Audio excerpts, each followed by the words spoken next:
that as you're starting to look for those subtle color and albedo variations on the moon, the relatively bright albedo Earth might make those a little bit difficult, but as your eyes continue to adjust, we expect you to start to see more nuance on the moon. Thanks.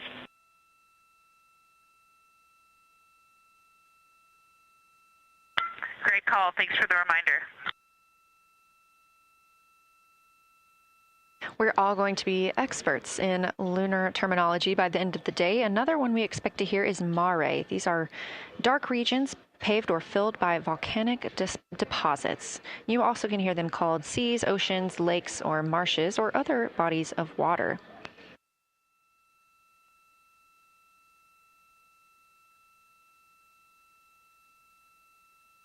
Again, we are live in Artemis Mission Control, but on the right side of your screen, that is the Science Evaluation Room, team members who have been preparing for this day for years. The crew has significantly darkened the cabin of Orion. This allows them better views outside the windows and fewer reflections from inside. They reported being able to see the moon and the Earth out the same window at this time. We are really hopeful to get those photos. Right now, this view on the left side of your screen coming from a camera mounted on one of the solar array wings on Orion outside the spacecraft. The crew is equipped with 80 to 400 millimeter zoom lenses.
The team continues their warm-up discussion. I should say the crew members aboard Orion continue their warm-up discussion. However, they are about to be prompted to move on to discussion number 2, which is near side and far side.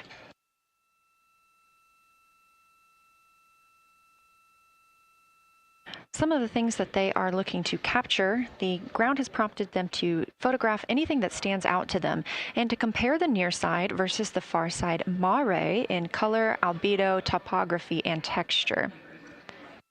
They also want the crew to compare the appearance of rayed craters in the near side mare versus in the far side highlands. Of course, a reminder that some of the items that the crew, or some of the landmarks the crew are seeing today, is the first time that humans have ever laid eyes on those portions of the moon.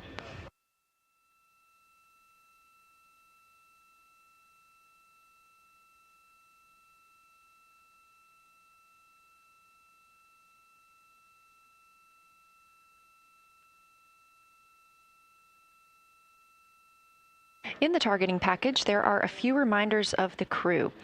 For the crew, there are time-sensitive observation reminders and science sit-rep reminders. Integrity. We have a sit-rep. The targets that are being discussed right now, it's the far side, near side comparison, and hearing some great discussion of browns and greens in the Aristarchus Plateau and how those disappear as you go toward the North Pole, and then over to the far side, you lose the color.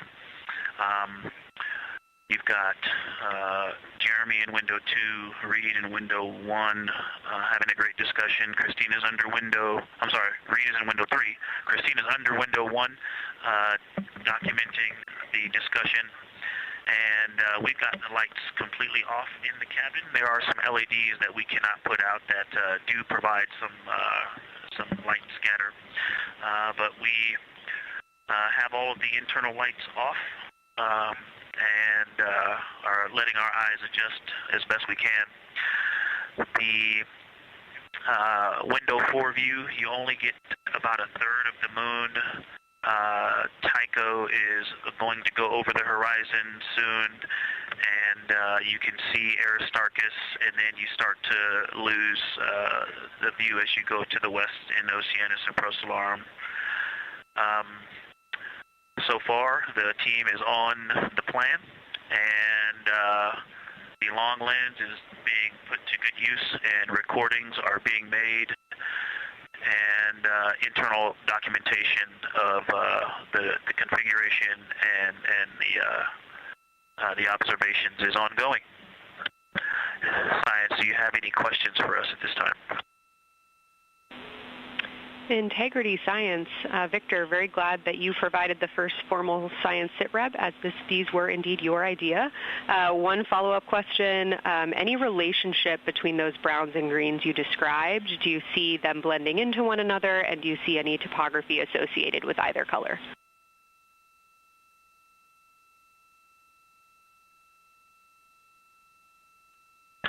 I don't want to bother the window team. I just heard that, overheard that, and so I'm sorry I don't have that detail yet. I will eavesdrop and see if I can pick that up. I will try to answer that at some point. I also heard a comparison of the albedo in Aristarchus, that crater, the very high albedo spot you can see on the near side. There is a feature called, I believe, Burgess alpha, that is equally or maybe higher albedo.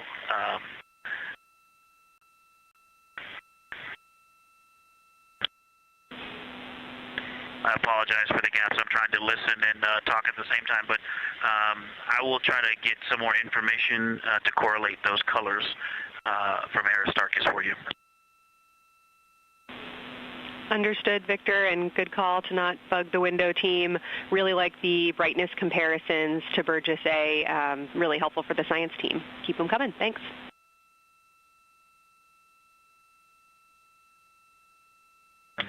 I also heard a discussion about the albedo of Grimaldi being a 10, and how many of us, when we were a little further away, saw that as the darkest albedo, and that the bigger Mare off to the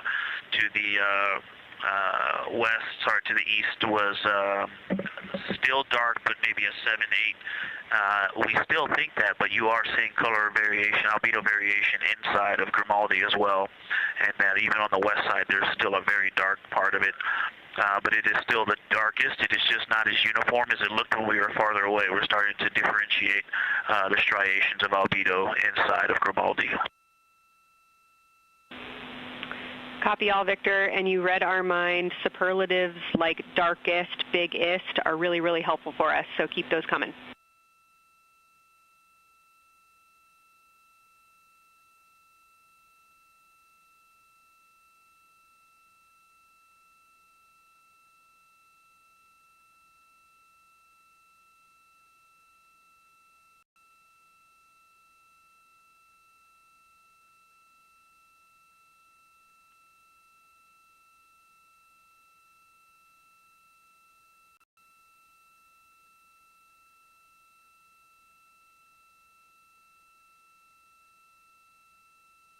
As we were just mentioning, the crew is slated to perform these science sit reps. They are prompted to do so by an icon in their lunar targeting plan.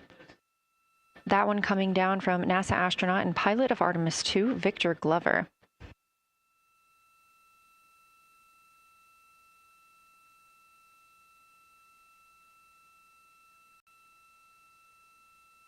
As we discussed, the Capcom is usually the only person in the room speaking with the crew, the capsule communicator. However, today, the science officer, Dr. Kelsey Young, she is the Artemis Science Flight Operations Lead, is speaking with the crew during the flyby to ask any questions that the team may have.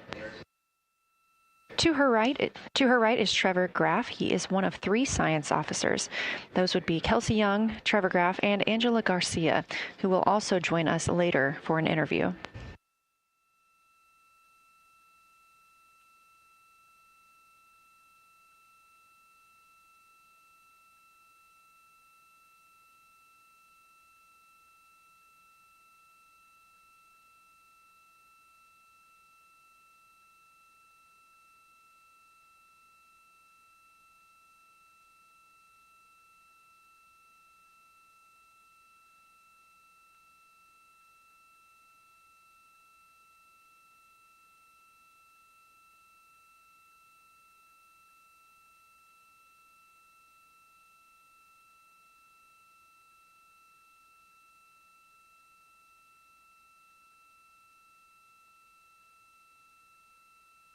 Houston, Integrity was able to, Science, Integrity was able to get a view out of window 1, which is a beautiful view. I can see the entire moon that they're looking at.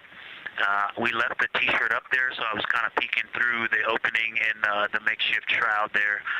And once I was able to get 2 eyes on it, what jumped out at me was Vavilov. It's just peeking out of the Terminator. It's clear of the Terminator now, but it just really jumps out because it's still got the low light, the low sun angle.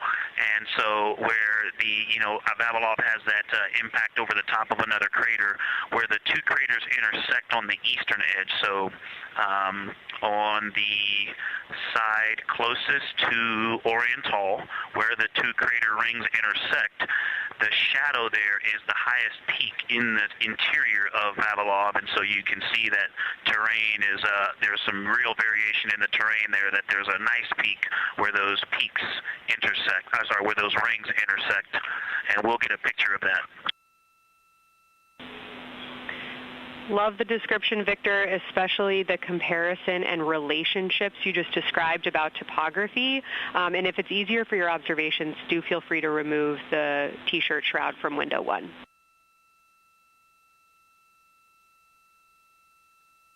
Yeah, absolutely, we will do. Thank you.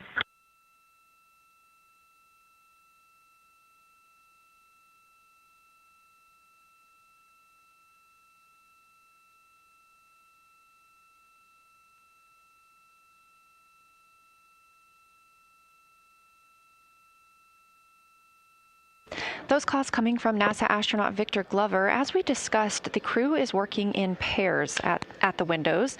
Right now, taking photos are Commander Reed Wiseman and Mission Specialist Jeremy Hansen. Serving as their support team are pilot Victor Glover and Mission Specialist Christina Cook. You're hearing those calls from Victor Glover as he is on that support team, and he is tasked with providing the science sit reps, while the 2 crew photographing and making annotations of the moon are in windows 2 and 3. Windows 1 and 4 are available for the support crew to fly up to, obviously look at the moon themselves, and provide these science situational reports. The view on your screen is part of the lunar targeting package, and it's something that the crew can reference as they are flying by, but this is an animation.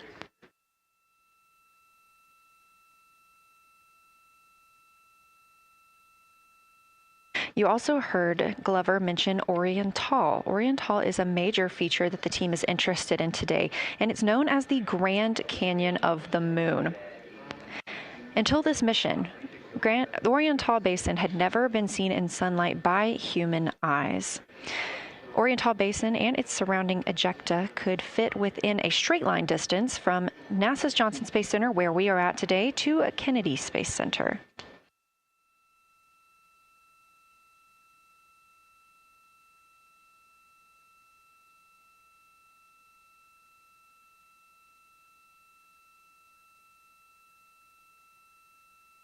This a live view in Artemis Mission Control in Houston, Texas, where the teams are monitoring all systems, not just for today's flyby, but on the spacecraft themselves. Again, this is a test flight, our very first flight of humans on the Orion spacecraft. This team has been this team has been monitoring the entire time of the mission, as well as we have been live the entirety of the mission, and we will be continuing to do so all the way through splashdown and crew recovery from the Pacific.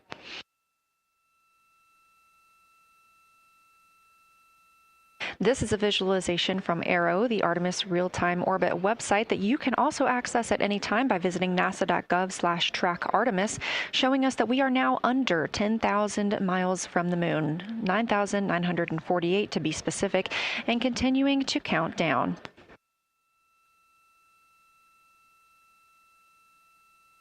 Again, our closest approach to the moon today should come about 6:02 p.m. Central, 7:02 p.m. Eastern. However, we will be out of contact with the crew at this time as they begin transiting behind the moon. At that time of closest approach, the distance from Orion to the lunar surface will be about 4,070 miles. Of course, these are estimates at this time, and we'll be sure to provide you with the official numbers once that closest approach has been reached.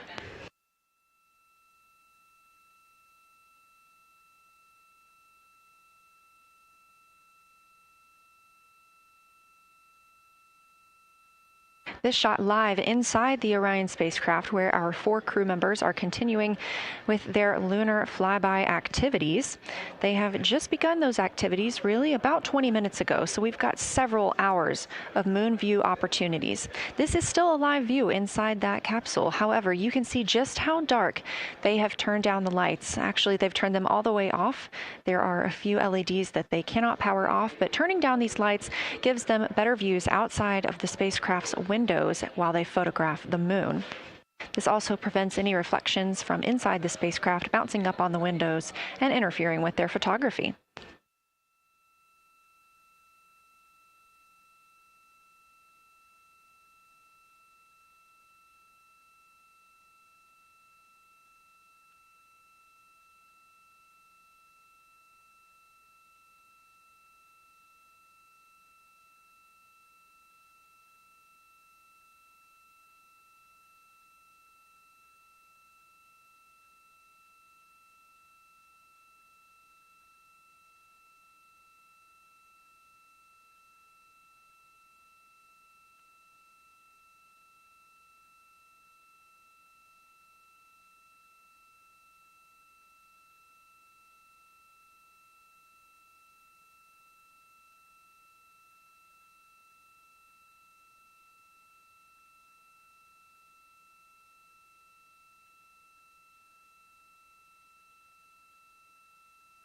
As we were previously discussing, the crew members are serving on teams, the first team being Commander Reed Wiseman and Mission Specialist Jeremy Hansen at the windows photographing what they see. We heard reports earlier that they could see both the moon and the Earth in the same view, and we are looking forward to seeing the moon and the Earth in the same view as well. That Earth set coming up in just a few hours. While Wiseman and Hansen are at the windows photographing, Glover and Cook are serving as support crew. They are able to assist with cameras. They are also providing those situation reports, letting us know how the team is working inside the spacecraft, what they're seeing, and how they're feeling about it. Those first blocks of teams will last about an hour, and the crew members are approaching the halfway point into their first observation block. A reminder, we have 5 of those blocks today. So they're approaching this halfway point, during which the crew at the window will switch roles. One will begin taking pictures, and the other will be making annotations on their PCD, that's portable computing device. Both of those crew members at the windows are recording audio of what they see. They are putting on headsets and recording audio into their portable computing devices. Obviously, we are not hearing this right now. This is going to be sent down to the science team, and they will be able to analyze that at a later time. What we are hearing, though, and will continue to hear, are those science sit reps a few times every block. Once this block is complete, about 40 minutes from now, we will have the teams switch. That means pilot Victor Glover and Science integrity, looking out of window 1. I think I may have misreported earlier saying that it was Tycho going over the horizon. That was Copernicus I was referring to. Apologies. It was Copernicus is what is farthest bounding to the east, and that is now like on the horizon or just past it. And Korolev is now a few degrees from going over the horizon. And then, next it'll be Aristarchus Plateau. And so on the west, we are getting a much better view of the Terminator. It looks like we have about 80% illumination of the moon. And Vavilov and 1 Vavilov diameter to the west is where the Terminator is right now. And so other features are starting to peek out there.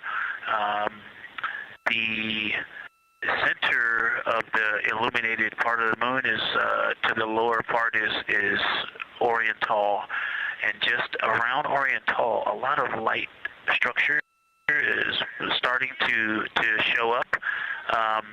A lot of high albedo, similar to the feature, I cannot remember, Burgess Alpha, and Aristarchus type high albedo in the ring. So when you look at the interior ring and the external ring, it's almost as if the edges are starting to dry up and turn white. If it was something that was wet and got dry, the edges would be the part to dry first. You just kind of outline all the topography in the interior of that wall is like it was dusted with chalk or is starting to dry, or maybe dusted with snow. If this was the Earth, I would say there was snow dumped on some of the ridges on the interior of the rings of Oriental. Also, an interesting part of the discussion that I heard between Reed and Jeremy is that from Glushko to Grimaldi, there are two dark features there that look like commas, but in the wrong direction. But there's also a lot of interestingness, just a lot of geometry and squiggles and dots and lines that are starting to stand out as more small features come into view. And there also is a lot of variation in albedo. In some of those, the two dark features, for example, have on the southern edge of the larger one, the one that's further to the south, there's a very dark, the one albedo, like the southern and western part of Grimaldi. And the one to the north, closer to Glushko, is also that same dark albedo. And then around them there are some very high albedo spots just to the north of the southern one, and just to the west of the smaller one to the north. Very high albedo, almost approaching the 10, a 9 or a 10, like Aristarchus. And lots of little bright spots are just starting to pop up on in this view. To the north, as you look up at the North Pole, there is a very distinct crater with a lot of a very defined central peak that is also 3 in albedo, and all of that area past it, going to the horizon, gets lighter and lighter, and is very, very high albedo. And I will go look and find the name of that feature if I can look that up. And then to the south, really getting some interesting geography and topography in the South Pole Aitken Basin. And the view of the South Pole is quite amazing. We've got some Terminator there, as well as the limb view, and there is a very distinct crater right at the South Pole. And I'm going to go look up, I don't believe that is Aiken, but I'm going to go look up the name of that one because it's also giving a lot of good topography due to the shadows that I'm seeing. But that's, I was trying to bound the view that I'm seeing for you and got distracted by all of these interesting albedo variations that are popping up in the interior. But that's the view that we see just a Vavilov diameter to the west beyond is where the Terminator is. Just beyond, I think Copernicus is the easternmost feature that we can see. A very nice ringed, very nice structure crater to the north with a great high albedo central uplift to the north, and the south is dotted by a very characteristic crater with a lot of terrain, shadow features, and I will go try to find some landmarks to put names with those. Any questions for the observation team? Integrity Science, love the descriptions. You're definitely looking odd up there. Appreciate seeing the training being implemented. Especially interested in your descriptions of the dark patches. You compared the comma-looking features to the albedo you see in Grimaldi and noticed that you're starting to see those color differences popping out.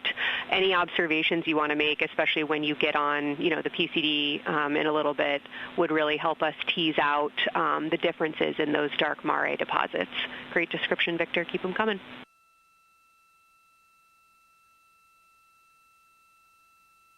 Absolutely will do, and I know you've got descriptions on both of the window observers right now as well. Keep them coming.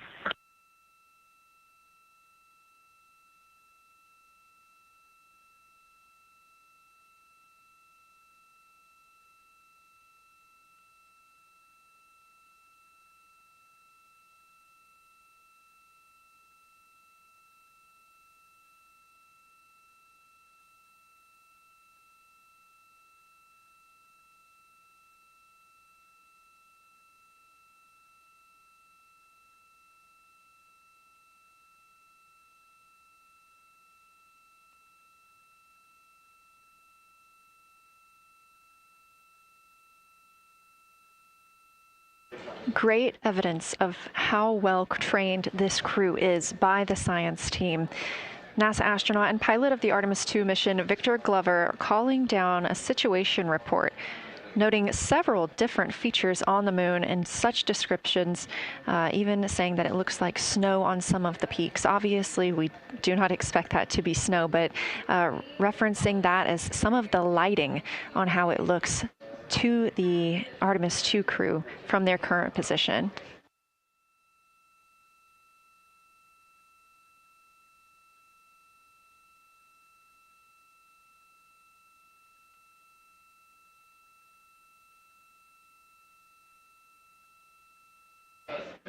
The team is slated to be switching their positions at the windows now.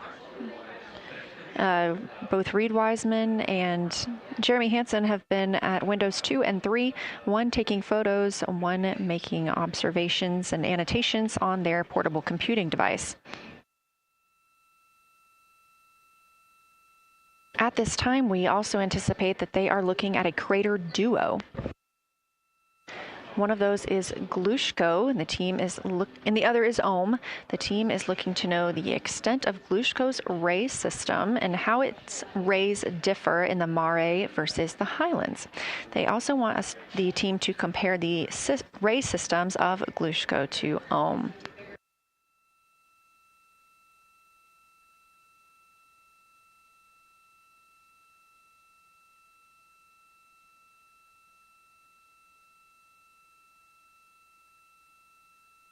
Ohm is considered a young crater.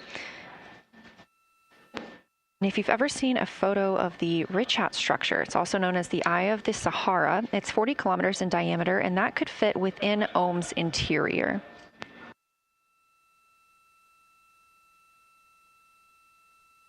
The team is specifically interested in descriptions of that ray visibility, including the color, albedo. Remember, albedo is the brightness or the surface reflection, and the reach.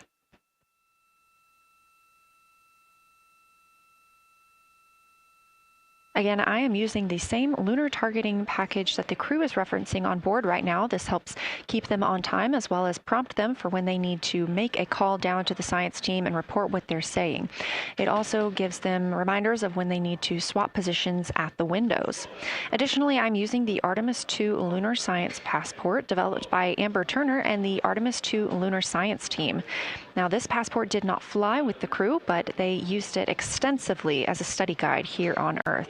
So a lot of the descriptions and comparisons you hear today are developed directly by the science team.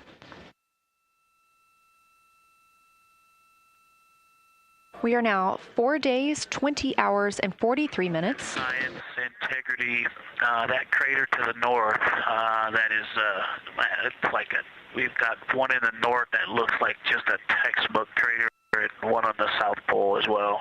The one on the north, I think, is Pythagoras. And what I wanted to highlight about that is it is either a very distinct central uplift or just a very defined area of high albedo.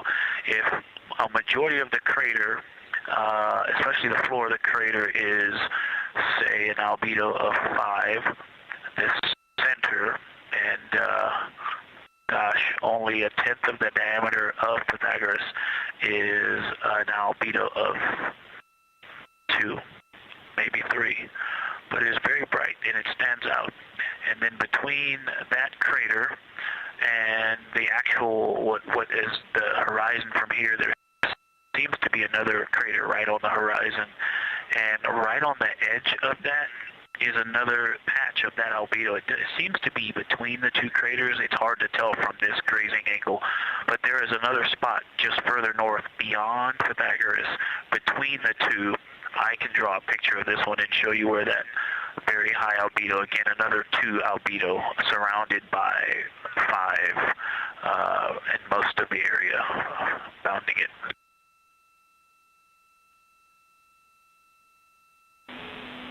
Integrity science, thanks for that. We agree with the Pythagoras assessment.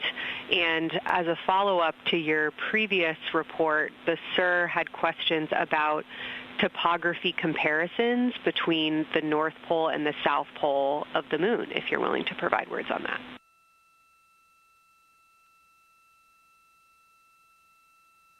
Topography comparisons, absolutely. And if you have any idea what, if you draw a line between Pythagoras and the western edge of the outer defined ring of Oriental, it intersects a beautiful textbook crater on the south.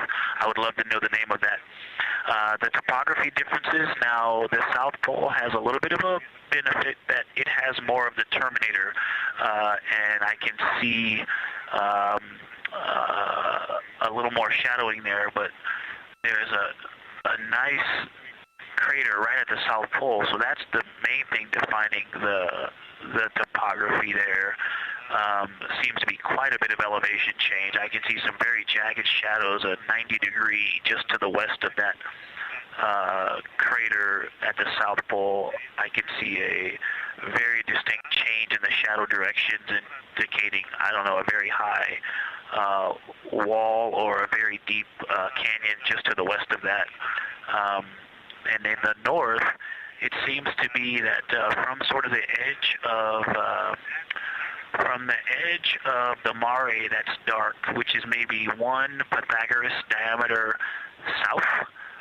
If you draw a ring about that, maybe the top 7 degrees of the moon, and just draw a ring around that. The near side is an albedo of 5 and looks quite smooth from here. And then along the same edge of the mare, the edge of the mare that kind of Grimaldi's just outside of, Glushko is just outside of, Carroll Crater is just outside of, and you start to see the stark differences between the darker 7/8 and the 5s and 6s, the 4s and 5s. If you follow that line up to the north, that line is also where the change in topography happens at the North Pole. The line defining the light and dark on the edge of the mare that you can see from Earth. Draw that line, roughly the midpoint of all that, straight to the North Pole. And on the side facing the Earth, you see smoother topography and dotted by Pythagoras and its next door neighbor crater. And then on the far side, you see a lot more cratering and a lot more topography.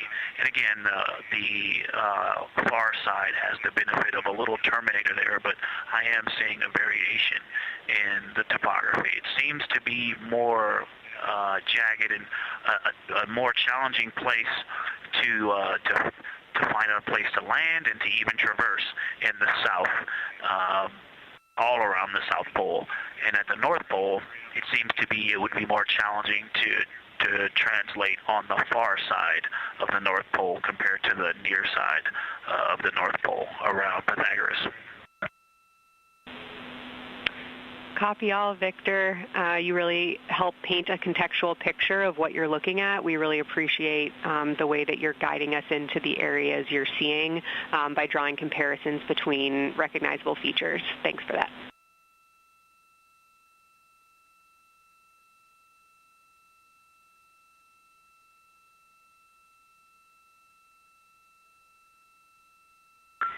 And Kelsey, another little science sit rep moment, something I just heard from the window team is the more I look at the moon, the browner and browner it looks. I thought that was an interesting observation.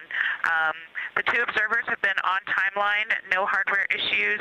They did start to talk a little bit about another feature that you'll hear more about on the recordings that they call the handprint. That was at the end of their Glushko and before they moved into their current target. They thought that was worth chatting a little bit more about. And they're preparing to switch after this. Houston copies and concurs.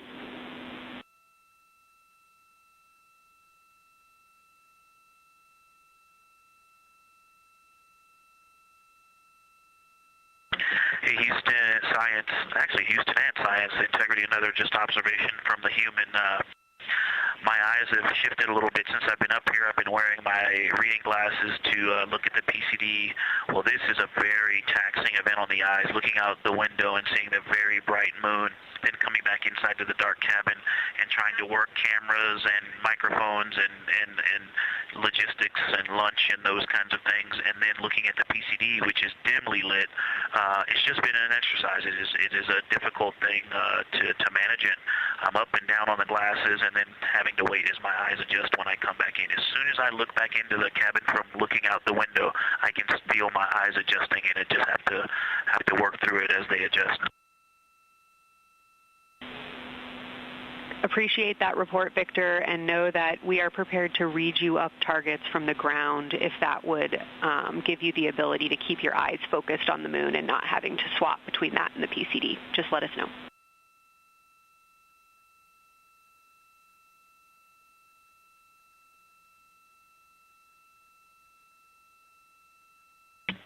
Yeah, we appreciate that, science, and we will also do that for the window teams, and we'll back each other up that way as well. But we appreciate that. We may take you up on that. Thanks.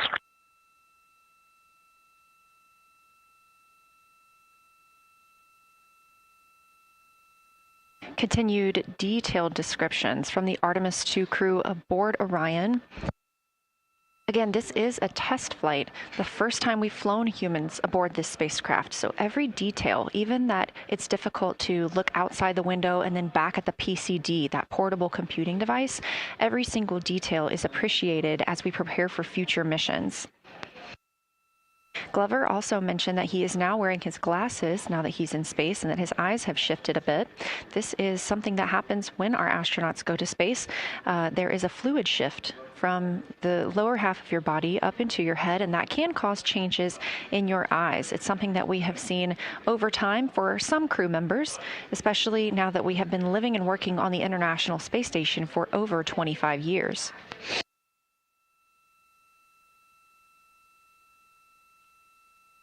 Again, it's clear that these Artemis II astronauts have undergone extensive lunar science training, including classroom instruction, fieldwork, and high-fidelity simulations. Training expeditions even took place in analog environments like the Icelandic Highlands and the Kemasassen impact crater in Labrador, where crews practiced identifying and describing geologic features under varying conditions.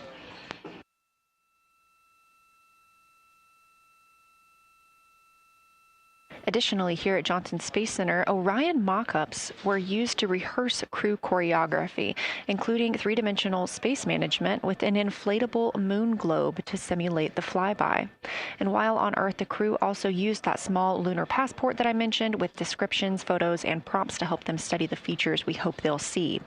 Now, this is a view from their lunar targeting package at this time, helping them determine what they're seeing on the moon, as well as on the left, keep up with what their next target will be.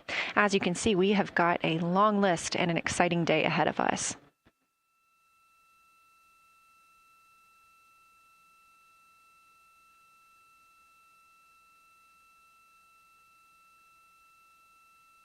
It's now been 4 days, 20 hours, and 53 minutes since Orion launched atop the Space Launch System rocket from Kennedy Space Center in Florida with our 4 crew members aboard. NASA astronauts Reed Wiseman, Victor Glover, and Christina Cook, and Canadian Space Agency astronaut Jeremy Hansen.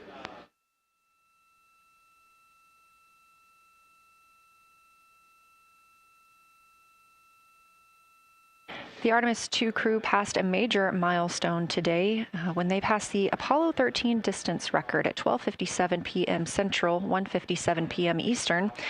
That Apollo 13 distance record was 248,655 statute miles from Earth. And Houston, another observation, whole moon.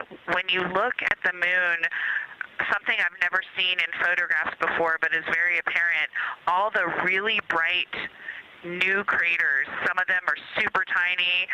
Most of them are pretty small. There's a couple that really stand out, obviously.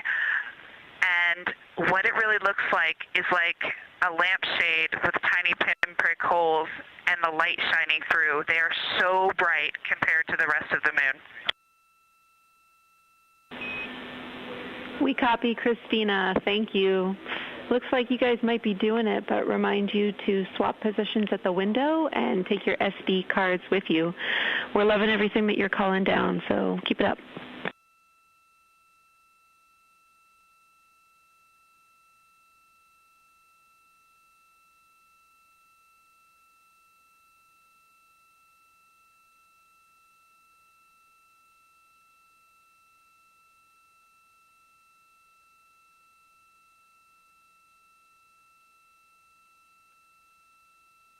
Again, Orion previously surpassed that the Apollo 13 greatest distance from Earth by humans. That was 248,655 statute miles from Earth, and Orion now 250,294 miles away from our home planet. The spacecraft is 9,033 miles away from the moon and growing ever closer. At its closest approach, it'll be about 4,070 miles away, and we will make sure we confirm what that distance ends up being. This is an approximation and an estimate ahead of that moment. We're anticipating them to make that closest approach at 6:02 p.m. Central, 7:02 Eastern, when they are in a loss of signal, transiting behind the moon. They will be the first humans in over 50 years to fly behind the moon and lose contact with Earth. We will regain that contact about 40 minutes later as they reconnect to the Deep Space Network, emerging from behind the moon, and we will look forward to seeing an Earthrise.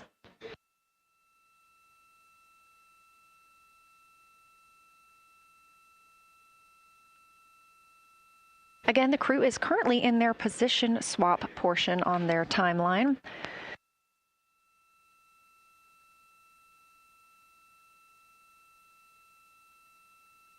This allows crew members the opportunity and the experience of all roles necessary during today's flyby. Right now, those two crew members at the window have swap positions.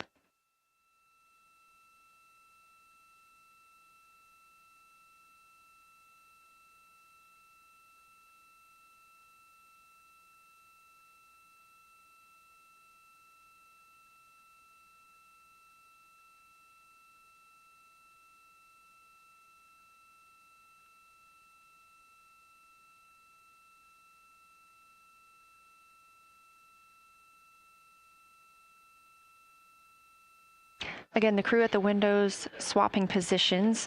Right now, that crew is Commander Reed Wiseman and Mission Specialist Jeremy Hansen, while Victor Glover and Christina Cook serve as their support flyby crew members.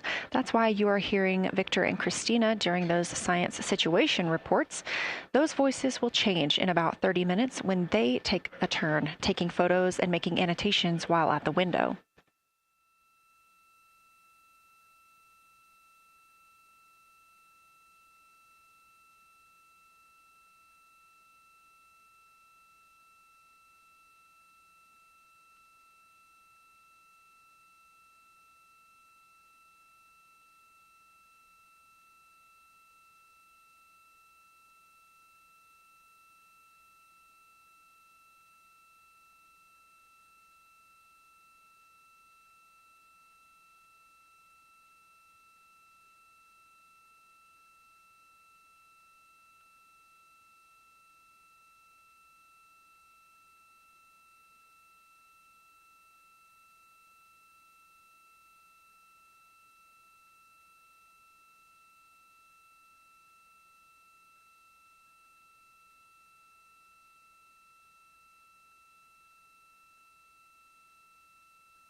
Houston, integrity.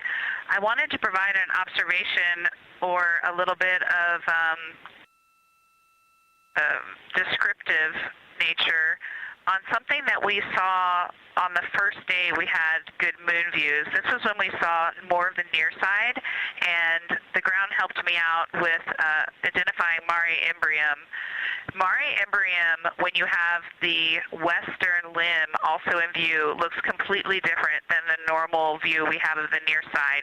It is the most striking feature of the western limb view that we had. And the mountain chains that form its eastern side are very prominent, but they actually stand out more than I'm used to seeing even on the western side. And the whole thing just feels like a big bump. it actually looks like a large healing wound with a high albedo forming the mountain chain around the impact basin.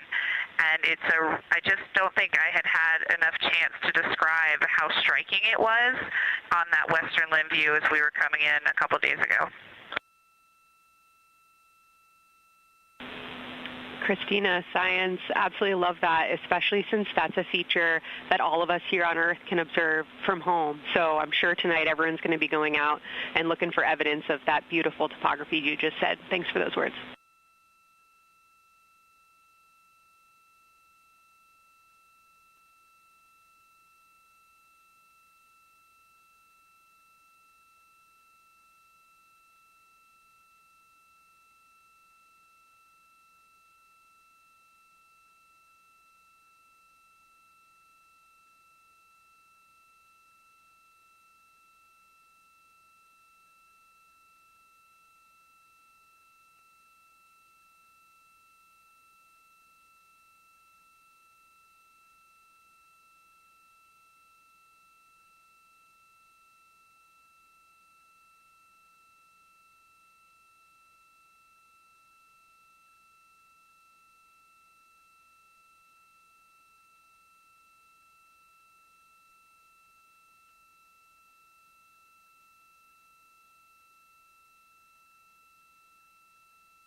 The view on your screen coming from Orion, a camera mounted on the spacecraft's solar array wing.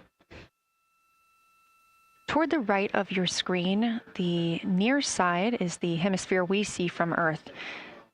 That is identifiable by those dark splotches, which are ancient lava flows. Science integrity. A question and a comment. Question is it possible that we're seeing a Schrödinger basin from this vantage point in the Terminator at the South Pole? And the comment is the rays coming out of are less distinct. We are not seeing the bright rays coming out of it, but the sort of 9 o'clock wedge that is formed by the change in albedo from the interior portion that is to the northeast to the surrounding lighter mare that's 270 degrees to the west.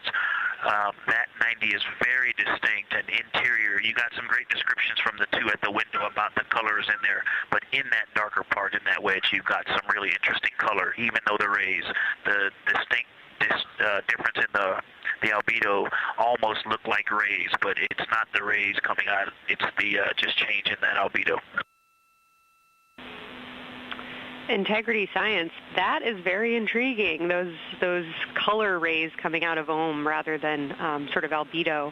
And as answer to your question, we do not think you can see Schrödinger. It's in darkness as of now. But thanks for that description, and it sounds like the pair at the window's got great descriptions that we're definitely going to dive into tonight.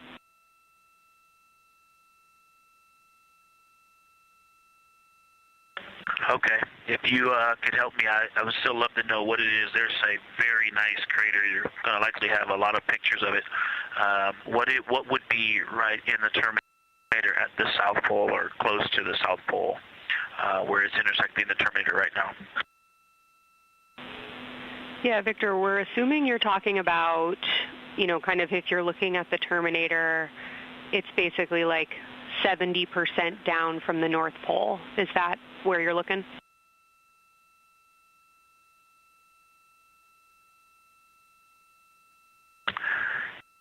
Contact, yes, that is where I'm looking.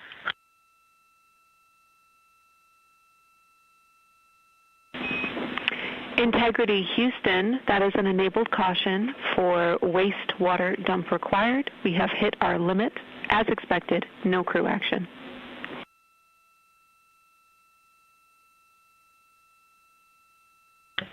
Copy, no crew action.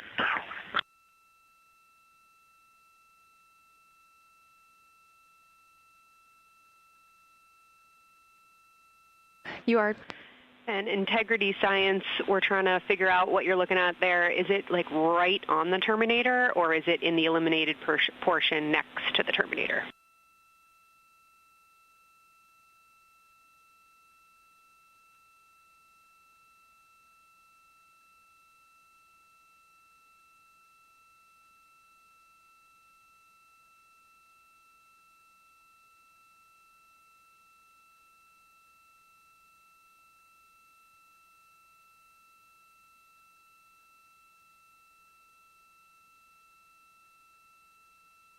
While we wait for a response from the crew, the terminator is that difference between day and night, or brightness and darkness, that you see on the moon.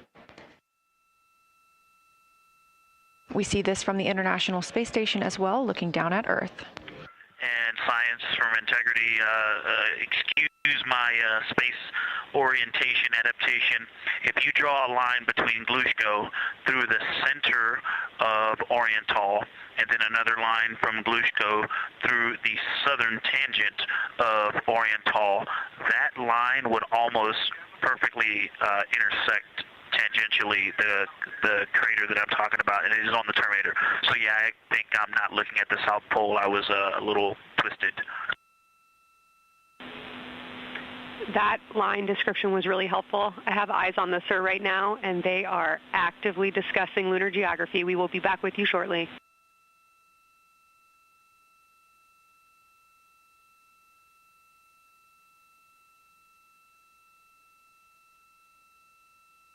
You're hearing a couple of voices today in Mission Control Houston. One of those is Dr. Kelsey Young. Integrity science, we believe that's Zeeman crater.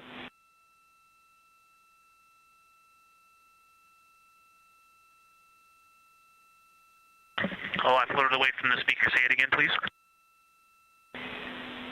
We believe that that is Zeeman crater.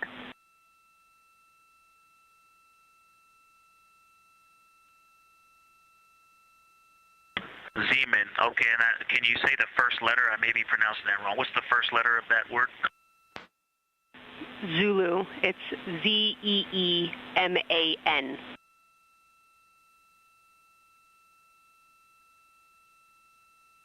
Copy. Thank you for that. Yes, we've got a great view of that. And when I went back to the window just now, the view has completely changed. Our trajectory is taking us to a new view, and I'm looking more into Babalov. I've got a nice, great view into Babalov. I'm actually away from the window right now, so I'm going to go try to give you some bounding words on the view that we're seeing, but I've got to get back to a window in a minute. Understood, Victor. You're defining new views of the moon in more ways than one.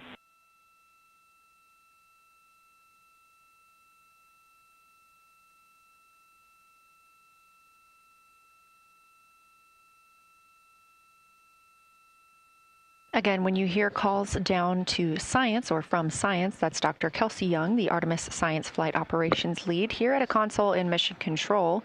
You also hear communications with the crew from Canadian Space Agency astronaut Jenny Gibbons. She is the Capcom for today. She is a backup Artemis II crew member. Those calls from pilot Victor Glover asking about a feature he was seeing, specifically a crater on the moon. Meanwhile, the team here in the science evaluation room was actively working together to determine which feature he was describing.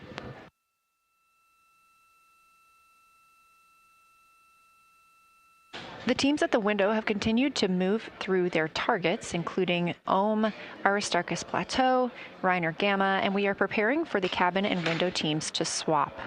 That's when we'll hear more from Reed Wiseman and Jeremy Hansen when they take on these support roles, while Christina Cook and Victor Glover are at the windows photographing and annotating.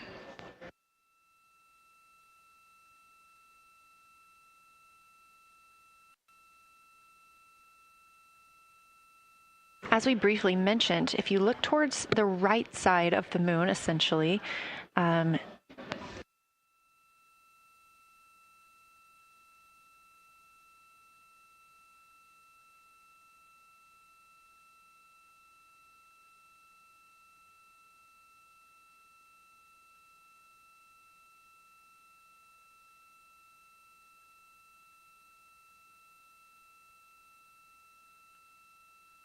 This live view coming from a camera outside the Orion spacecraft, and if you look on the right side of the moon where you see those dark patches. Wow, yeah, I wish I had some more time to just sit here and describe what I'm seeing, but the Terminator right now is just fantastic. It is the most rugged that I've seen it. From a lighting perspective, there are little islands. There are islands of terrain out there that are completely surrounded by darkness, which indicates some real variation in terrain. Up to the north, there is a very nice double crater. It looks like a snowman sitting there. In the 5-10 degrees below the pole in the Terminator, and then on the southern edge there's almost like a hole. It looks like a hole, and it's the diameter of Vavilov size, just blackness, and then a wall of bright, and then it goes back to the black beyond the Terminator. So there's it looks like there's just a gigantic hole right there. 1 Vavilov diameter east of the Terminator, and as you go south, the Terminator is not a nice smooth arc. It's just jagged. There's almost a 110-degree turn in the shadow as opposed to the nice smooth arc, again indicating some really interesting variations, and I'm sure we'll get some photos of that.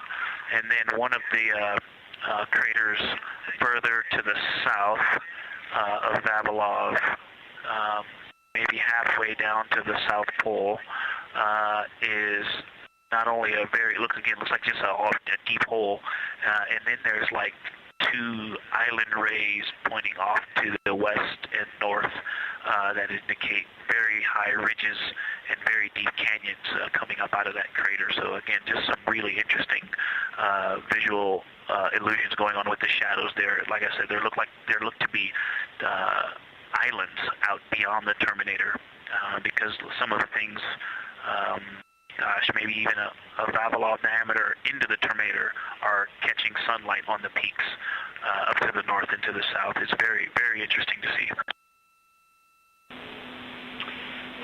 Integrity science, oh my gosh, that was an amazing picture you just painted. I glanced over at the SIR video and I literally saw fist pumps in the air. Those types of observations are things that humans are uniquely able to contribute, and you just really brought us along with you, so thanks for that.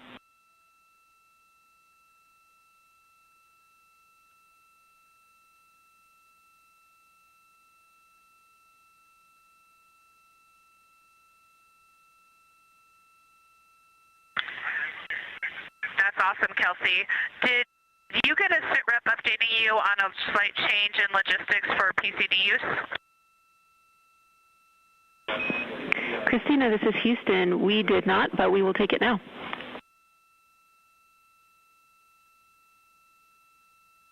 We slightly changed the PCD plan for the window observers. The 2 window observers kept their PCD. So in other words, the one that window 2 went to window 3 and the one at window 3 went to window 2 when they swapped rather than staying at the window. We'll plan on all observers keeping the same PCD for all observations. Copy, Christina. That makes sense to us, and good plan.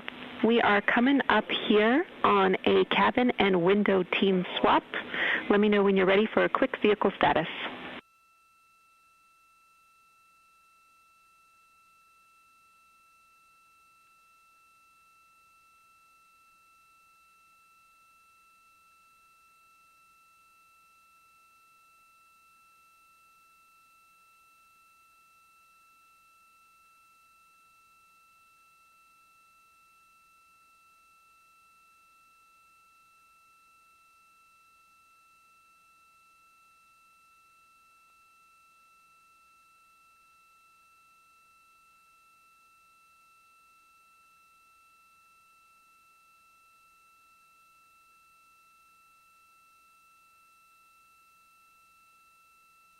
As you heard, science. Houston, go for the vehicle system update.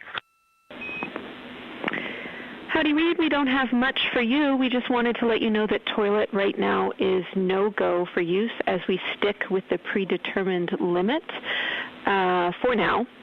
All crew members, please use CCUs. Otherwise, Orion is looking very good. And you have 15 minutes in this handover time where we expect Victor and Christina to switch to the windows and you and Jeremy to be in the cabin assisting. Let us know if you have any questions.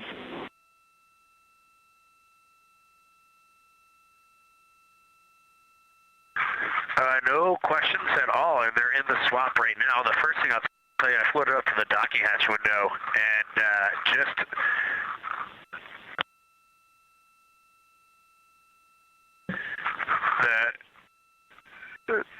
what I'm going to call the Mare around Oriental just looks so different out the docking hatch right now. It's quite a bit darker. It's the same darkness, if not a little darker than Grimaldi, but it's cool after just being in the 400 mil for the last half hour, looking up close. I got pictures of everything Ike was just describing on the Terminator. It really is a fascinating Terminator. And then Oriental just looks so dynamic right now. It's very three-dimensional out the docking hatch compared to what I was just looking at through the 400 mil. We love it. We are getting a sneak preview from one of our SAW cameras at what you're looking at, and we see some of what you're describing. We cannot wait to see your photos. Thanks.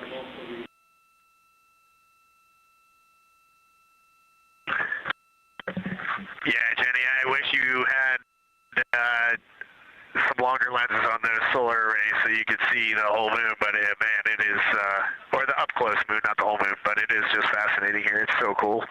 All right, MPO and INCO, take notes. We want a zoom lens on those saws next time. Thanks, Reed.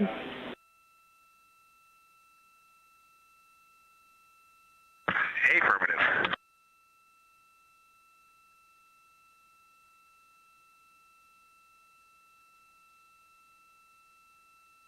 As the crew gets ready to switch positions from the window crew going back to the support crew and the support crew flying up to the windows, this view inside the room, Capcom Jenny Gibbons speaking with the crew, Canadian Space Agency astronaut.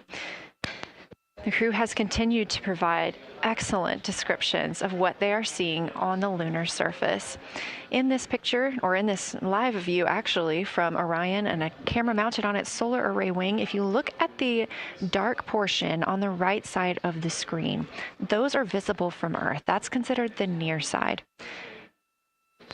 Those are ancient lava flows from a time early in the moon's history when it was volcanically active. And if you look towards the left, there's that dark, large crater that appears to the left of those lava flows. That's Oriental Basin. It's about 600 miles wide, and it straddles the moon's near and far side. And this mission is the first time that humans have ever been able to see this with their eyes in the daylight. Again, you hear conversation about that Terminator. You have a great view of that as well. That's the difference between light and darkness on the moon. Victor Glover explaining that as a very jagged-looking Terminator due to the peaks that they're seeing and the craters that they're seeing as they prepare to cross over the far side.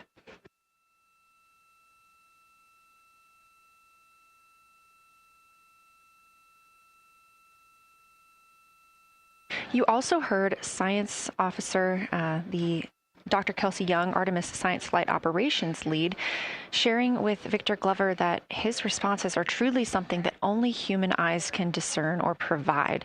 So we've previously discussed how having humans observing the moon on this mission is being combined with lunar robotic data to help us maximize what we know about the moon. So part of that data comes from the Lunar Reconnaissance Orbiter, or LRO. This orbiter provides the robotic foundation that makes Artemis II lunar science possible. LRO has been orbiting the moon for 17 years, which makes it the longest operated lunar orbiter in history. And it's also the only American spacecraft dedicated specifically to lunar science and exploration. Artemis II lunar observations are designed to complement data like the detailed surface images from LRO. So while LRO provides those detailed high-resolution maps of the moon's surface, the Artemis II crew adds human observations that focus on regional context and relationships between features, giving scientists a larger geologic picture. Now, this combination of robotic and human observations strengthens lunar science. LRO delivers precise and repeatable measurements over long periods of time, while the Artemis II crew contributes real-time visual descriptions and context that robotic instruments alone cannot provide. The best description I've heard while preparing for this mission is to compare the difference in looking at the moon with your own eyes on Earth and trying to take a picture with a camera. The camera truly never does it justice, and it's much easier to describe and perceive what you're seeing with your own eyes than to take a photo. These Artemis II astronauts can rapidly scan wide areas and adjust their focus in real time, as well as describe relationships between features. The crew will also observe the same regions multiple times under changing lighting conditions during the flyby and provide perspectives that would take robotic missions years to accumulate. During the Artemis II mission, LRO is also attempting to observe some of the same lunar features that the astronauts are studying. Collecting this data simultaneously highlights how different instruments and human eyes provide complementary information about the moon. This LRO data plays a direct role in preparing for future Artemis missions. Its measurements of topography, surface temperature, composition, radiation, and lighting conditions are used to assess hazards, identify safe landing sites, and locate potential resources such as water ice near the lunar South Pole. This mission, Artemis II, represents the point where years of robotic preparation are paired with human exploration for the first time in the Artemis era. So together, LRO, the Lunar Reconnaissance Orbiter, and Artemis II are demonstrating how NASA moves from mapping the moon robotically to exploring it with humans. We are laying the groundwork for future Artemis missions and sustained lunar operations. A check-in with Orion. We are now 4 days, 21 hours, and 22 minutes into the flight of Artemis II, our crew aboard the Orion spacecraft. We are now 8,153 miles away from the moon, 250,742 miles away from Earth. The spacecraft is traveling at 1,030 miles per hour.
The professional science update giver is now in seat 2. That is where Victor is, and Christina is nestling into seat 1 with the long lens, and we're just getting ourselves oriented here. It's a cool view in the cabin. It's actually a cool view to be off the camera now and looking at my crewmates getting up to their observation posts and looking in. It's super fun.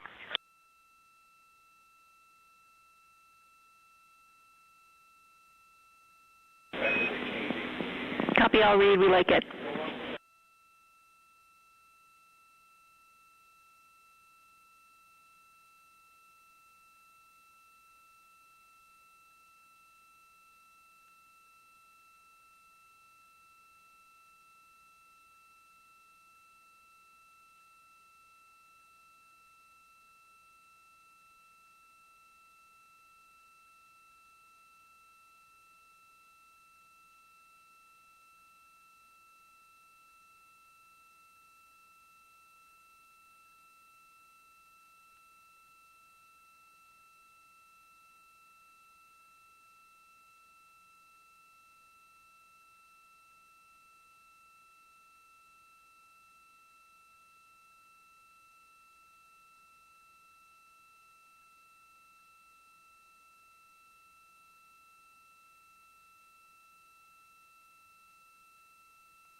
As we heard confirmation from NASA astronaut and commander of Artemis II, Reed Wiseman, they are now switching positions of the support teams and the observation teams. So initially, Reed Wiseman and Jeremy Hansen were at windows 2 and 3 in the Orion spacecraft, taking photos and making annotations in their PCDs, portable computing devices. They were also giving audible descriptions into their PCDs, wearing headsets with microphones and providing recordings that the science team will be able to listen to later. We were hearing from NASA astronauts Christina Cook and Victor Glover as they made observations as part of the support team. Now, as these teams are swapping, we anticipate hearing more from Reed and Jeremy as they'll be on the support team, while Victor and Christina will be at the windows taking photos and making annotations.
And Jenny, for the science team, if they can mark this time, I just covered up window 4 to block out the ambient light from a very bright planet Earth. And it'll be interesting to see if in the data Victor and Christina see any differences from me and Jeremy with that window blocked. It's a lot darker in the cabin now.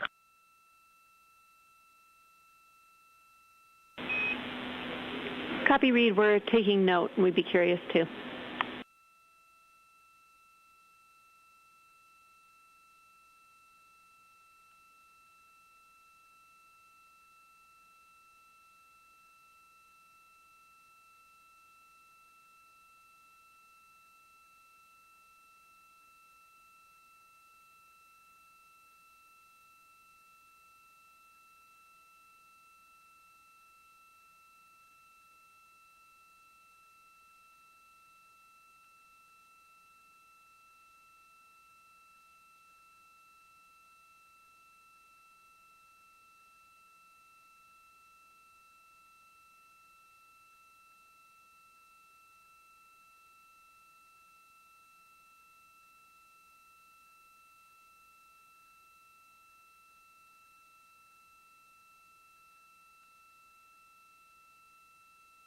We are live in the Artemis mission control room during the lunar flyby of the Artemis II crew, the first humans to fly by the moon in over 50 years.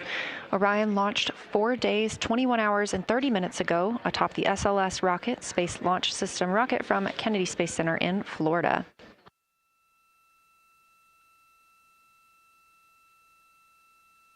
Our 4 crew members inside the spacecraft are transitioning their positions. The cabin and window teams have swapped. Currently at the window, we have Victor Glover and Christina Cook, NASA astronauts, and serving as support, Reed Wiseman and Jeremy Hansen.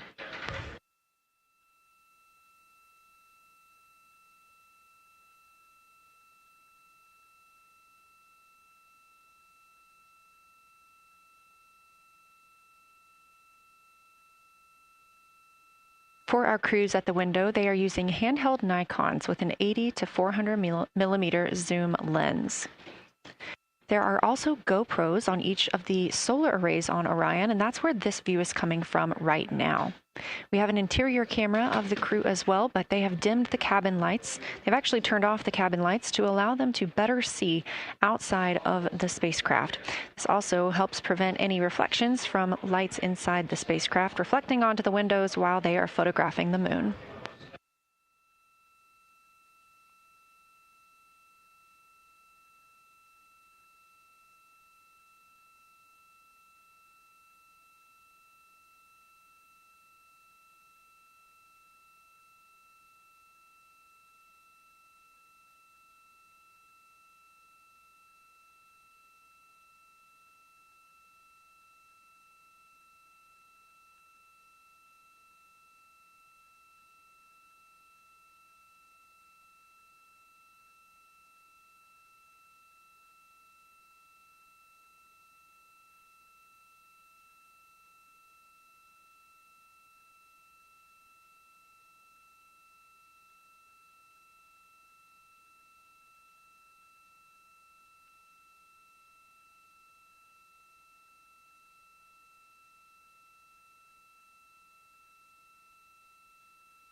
We talked a little bit about the views and the cameras being used on the Orion spacecraft. And again, we do have GoPros on the tip of each solar array wing.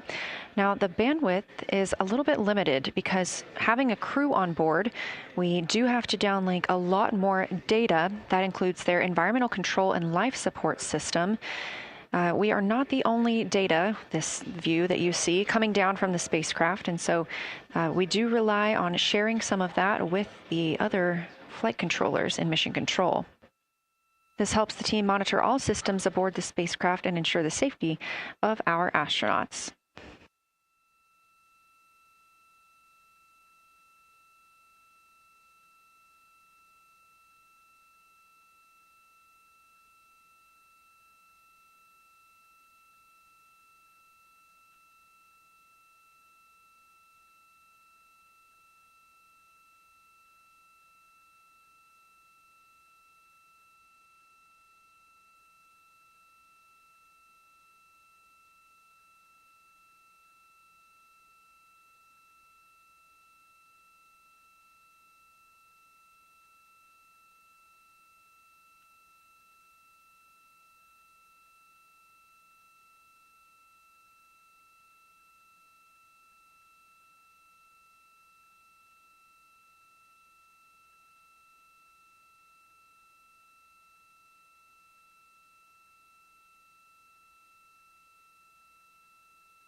We are standing by for a situation report from the crew aboard the spacecraft. They've been imaging the whole moon.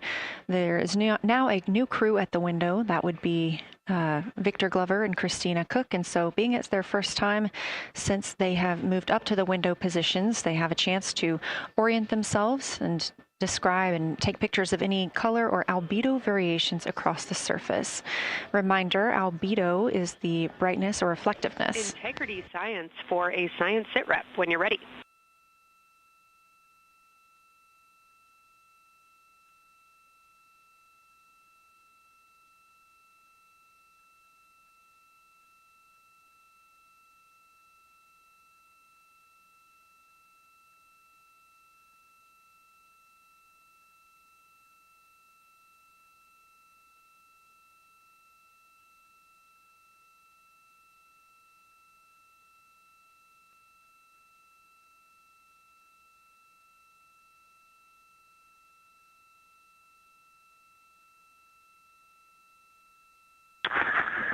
Houston Integrity, we have no external view of the moon right now for the floating crew members, so my only science sit rep is that we have Victor in window 3 doing observations and Christina in window 2 with the long lens.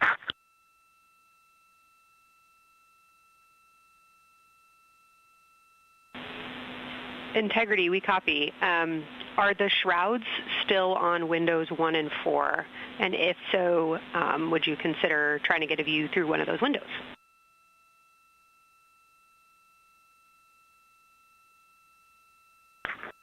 We cannot take the shroud off of 4 because the Earth is too bright and it's impacting Ike's peripheral vision. And then I can get a grazing glimpse out the docking hatch window. I can see Oriental south down to the South Pole.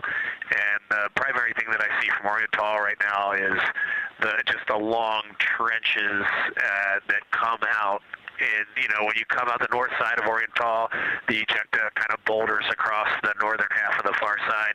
But coming out the southern half of Oriental, I just see those large, here they look like gorges. They're almost like rain when it comes down the Grand Canyon and fingers off into the desert, kind of what it looks like. Also, Burgess Alpha is extremely bright. It's the brightest thing that I can see. Even brighter now than Aristarchus, which is heading off to the Terminator. It's almost impossible now to see Aristarchus, the thing that Jeremy and I looked so much at.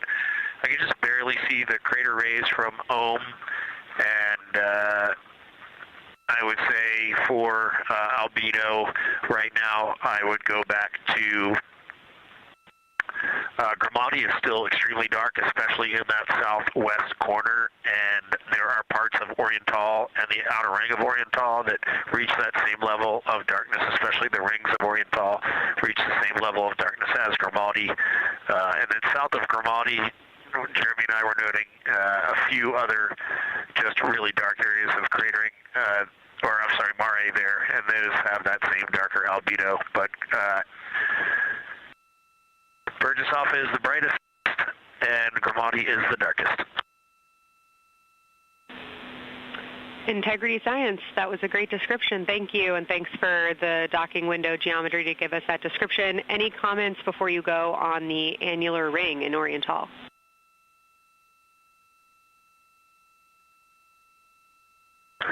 The annular ring, which I think everybody kind of describes as like a pair of lips or a kiss on the far side of the moon from here, is very circular in nature. The northern part of it is wider, darker. The southern part is much lighter.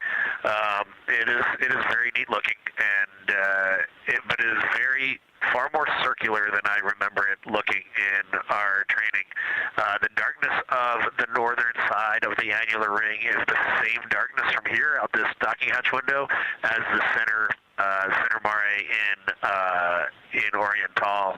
Not quite as dark as Grimaldi, but it is probably only because dust and lunar regolith has kind of impacted over time. Reed, that's exactly what we were looking for. Thanks so much. You have heart hands coming out of the SIR.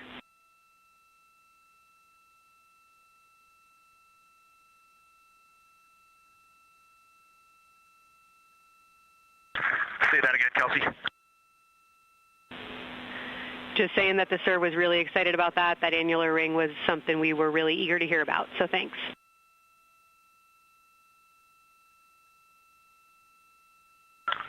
Yep, you bet. And now Victor and Christina are moving on to Oriental. I got them situated over there a little bit late.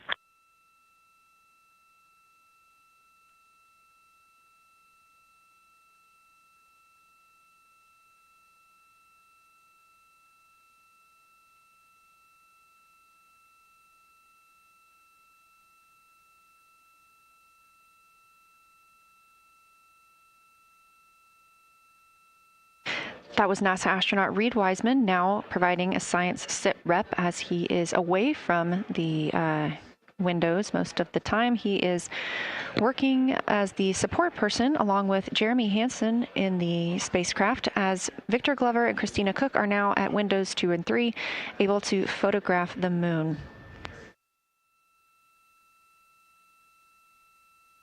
Christina and Victor are also providing recorded information to their portable computing devices, that's their PCDs, and the science team will have access to that at a later time.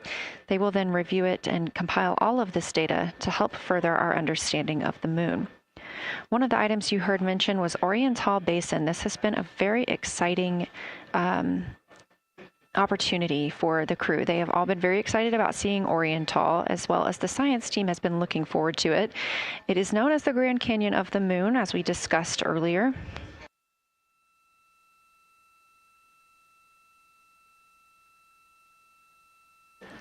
From the pictures, the science team is hoping that the crew will take centered images of the entire basin and surrounding craters in a single frame, but also use those 80 to 400 millimeter zoom lenses to create a mosaic entire basin.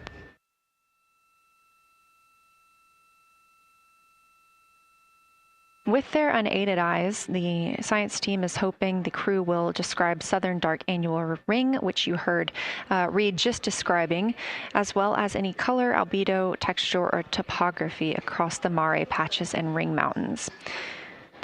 Science team reports that the observations will be used to study the geologic evolution of the youngest lunar basin and to inform formation hypotheses for the annular ring.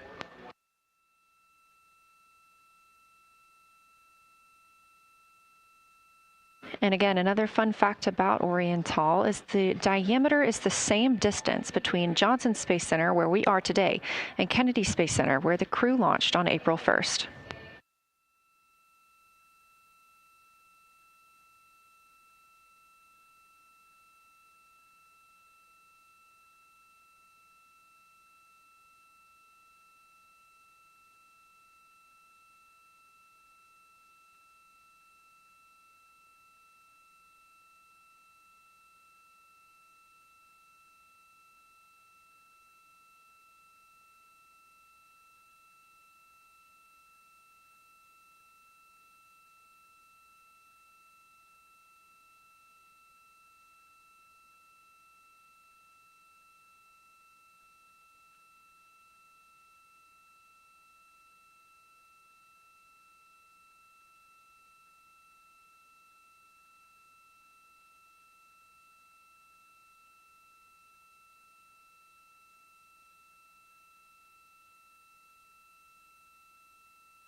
This live view from the Orion spacecraft on the Artemis II mission, now 7,373 miles away from the moon, 251,130 miles from Earth.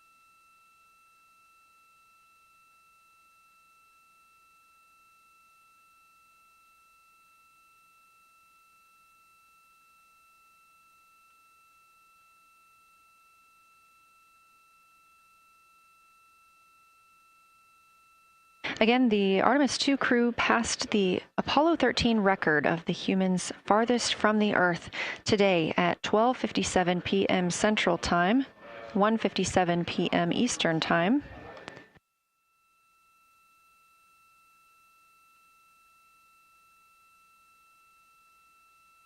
That distance set by Apollo 13 was 248,655 statute miles. We have clearly passed that, and we expect to pass that by about 4,105 miles. That will be when the spacecraft reaches its farthest distance from the Earth. It could be around 252,760 miles, but again, these are approximations and our targets, and we will make sure to report back the final numbers once we have them.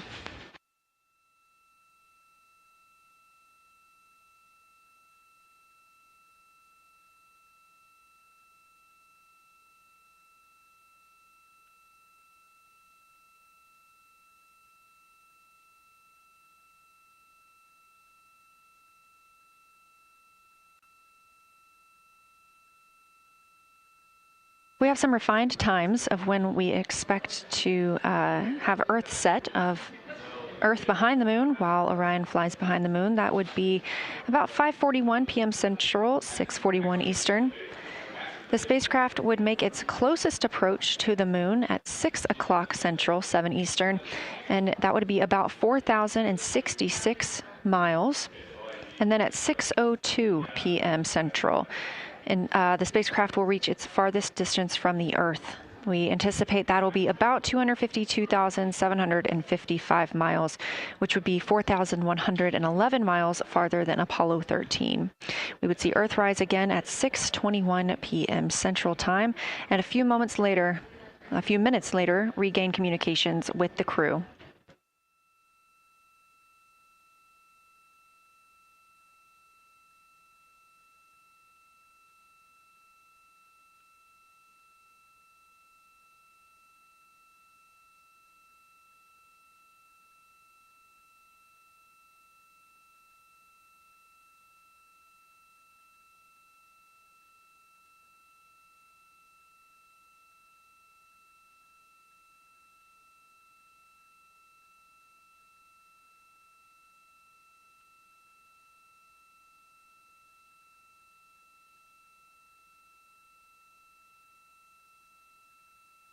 Currently aboard Orion, Victor Glover and Christina Cook are the two team members conducting lunar flyby observations, meaning they are using the Nikon cameras to photograph the moon, and their PCD, or the portable computing device, to conduct annotations. They are both recording information that will be downlinked to the science crew, and tomorrow morning the science team will have a conference with the team while the information is so fresh. They'll be speaking with the crew about their observations and their data collection.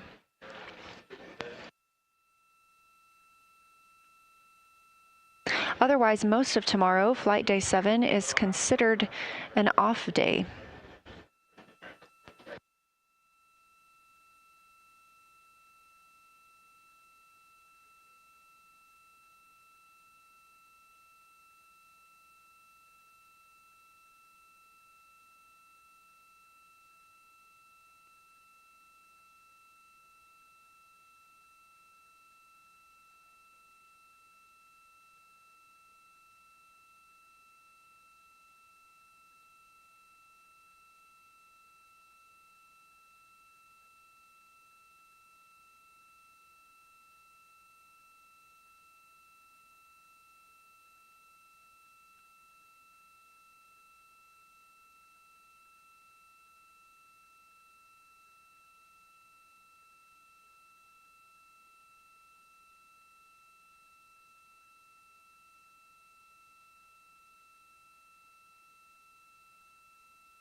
We are on Flight Day 6 of the Artemis II mission, the first time in more than 50 years that humans will observe the moon directly, providing a critical opportunity to practice how lunar science will be conducted during future Artemis missions. If you're just joining us, the crew is well into their lunar flyby observations, and we anticipate that we will hear from them soon. A few times every hour, they are slated to call down with science sit reps or situation reports. We most recently had one from Commander Reed Wiseman. He and Jeremy Hansen, mission specialist, were first at the windows today to photograph and make annotations of what they were seeing.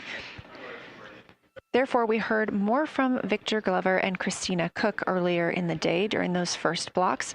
But now that Reed Wiseman and Jeremy Hansen are on the support side, they are the ones calling down what they are seeing from windows 1 and 4. Earlier, we heard that the Earth is so bright in window 4, they have had to temporarily cover it with a t-shirt.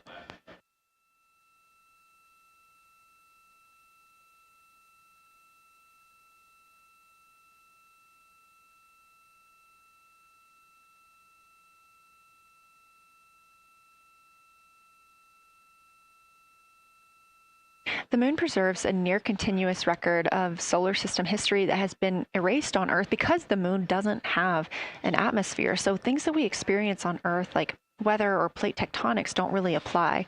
So the lunar surface retains evidence of ancient impacts, volcanism, and solar activity that scientists can study today. And studying the moon helps scientists understand how planets formed and evolved, how the moon influenced our own planet Earth's history, and how the sun shaped conditions across the inner solar system. The moon also serves as a unique platform for studying the broader universe. Artemis science is designed around questions best answered by humans, working alongside robotic systems, combining decades of robotic lunar data with real-time judgment, context, and adaptability that only humans can provide. This mission, Artemis II, is serving as a proving ground for lunar science operations, which allows NASA to test how science is planned, executed, and supported during a crewed deep space mission ahead of our future Artemis flights.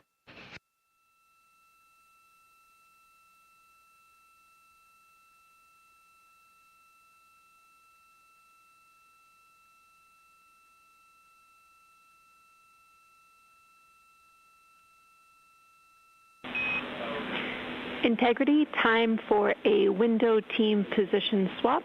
So Victor and Christina, please switch places if you've not done so already, and remember your SD card for the camera.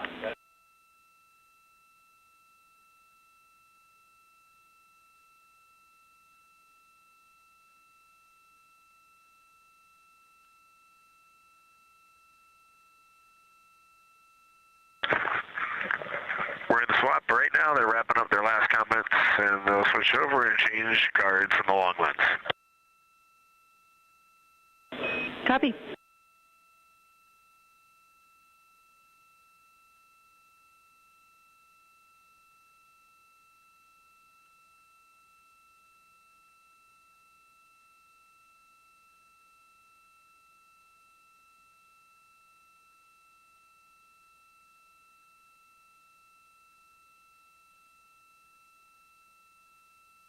As you heard in that call, it is now time for the team members at the window to swap positions. That means Victor Glover and Christina Cook will be switching roles. One of them has been photographing the moon with a Nikon with an 80 to 400 millimeter zoom lens, while the other was making annotations on their portable computing device. And both are recording audio that the science team will be able to listen to.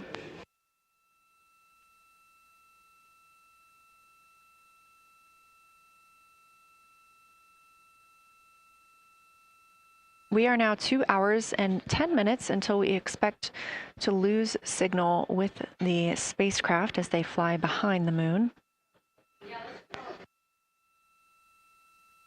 And the next target for the crew is considered a crew choice event. They have the option to focus on any regions or patterns or features that interest them. The science team has asked the crew to capture pictures that illustrate their choice, as well as at different zoom levels, and to describe why those certain features or regions caught their eye.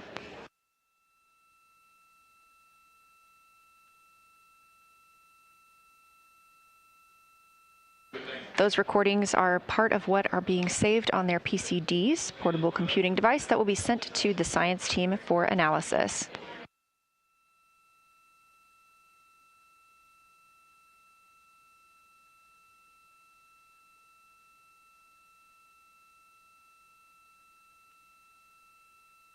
The crew has been allotted 8 minutes for this crew choice event, and it's also a time for a scheduled sit rep or situation report. So we expect to hear them calling down what they are seeing soon.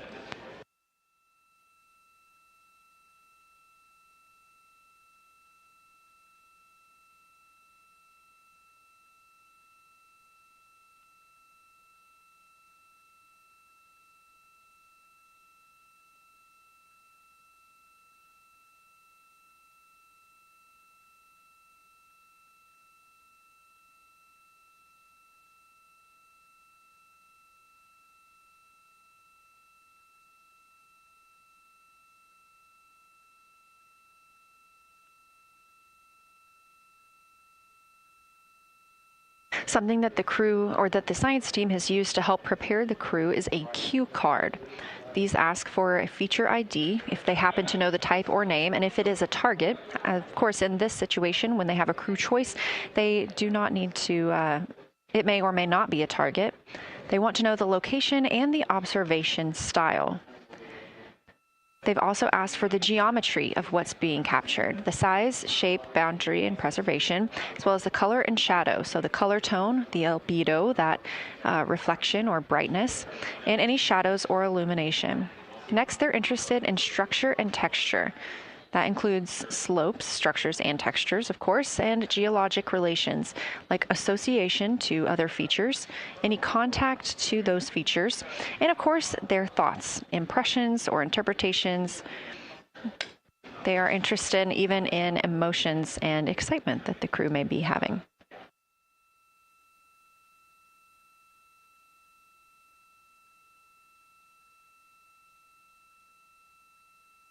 This flyby day has been practiced in many ways, even in sims here in Mission Control Houston. The team also conducted some field work, learning how to look for specific geologic features. They also photographed a large globe, and the science team helped them determine which features they would be targeting and how to look at those.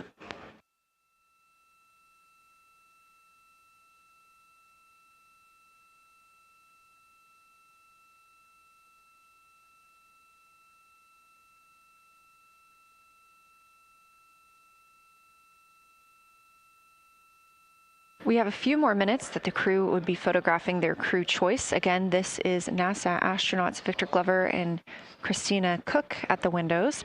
They will then move on to another discussion portion. This is for the far side albedo, that reflectiveness, and color that they are seeing.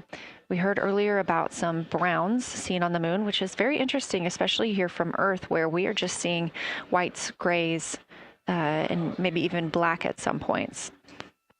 When they get into that discussion for far side albedo in a few minutes, the theme is looking to know how that color and albedo is, what those variations look like across the far side.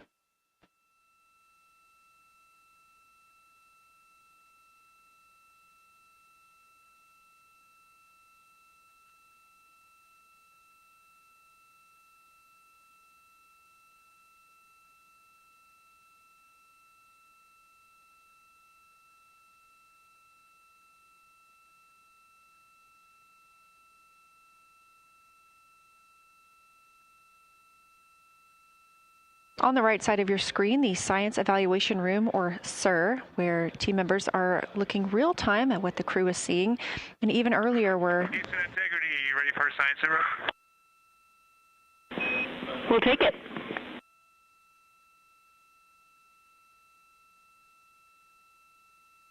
Okay, the crew has swapped positions. They're in their crew choice element. I've been listening to both of them for a little bit, and they're really enjoying, they both decided to pick the Terminator, and they're spending a lot of time looking at the Terminator, just talking about the resolution that they can see, the depth of the craters, and the various interesting and unique excavations that they can see. So Victor is on the long lens, and Christina is just looking out the window, and I'm sneaking a peek in T-shirt window. It looks like, I don't have the best angle here, but it looks like Aristarchus is on the limb of the moon now. It's amazing how quickly it changes as we speed around the far side of the moon, stuff that's leaving our field of view. And now we have a lot of the dark side of the moon that, it's missing for us right now, but it would be in view if it was lit at all.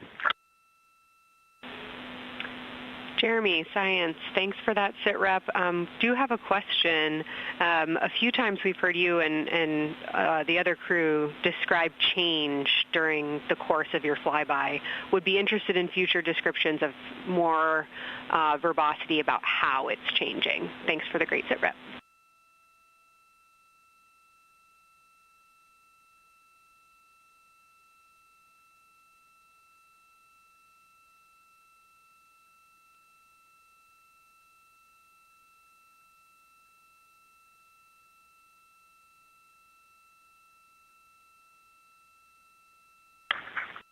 Yeah, Kelsey, sounds good. We are definitely keeping an eye on that.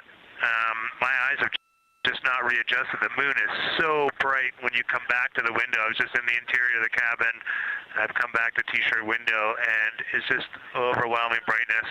And my viewing angle is a bit challenging, so I won't be able to give you great observations from this window. But I will talk about something that I was talking a lot about in my recordings earlier, which was we've been talking about some shades, and so we have obviously the dark and the light gray, and then we've talked about naming some colors, a brownish hue and a greenish hue. And I'll tell you, like right now, Aristarchus, the plateau is hard for me to see from this window, but that had greenish hues to me and was very unique. I didn't see anything like that anywhere else on this side of the moon. And then I see a lot of these, what I would call brownish hue areas. There's a number of them.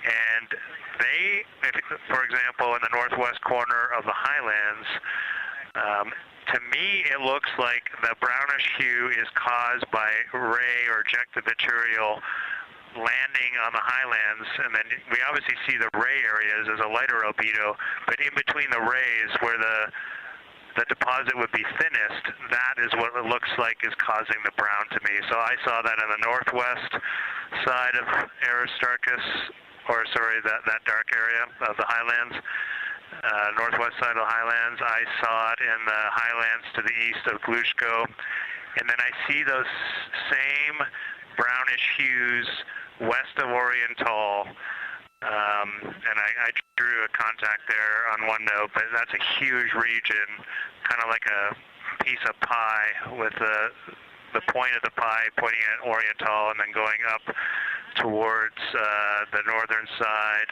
of Hertzsprung. And that is an area that just looks like a different, that brownish albedo. That was fantastic, Jeremy. We had heard rumors of the green and brown hues, and so you really read my mind on asking about those. Understand they likely didn't have any contact with each other the way that you described them, but please correct me if I misunderstood that.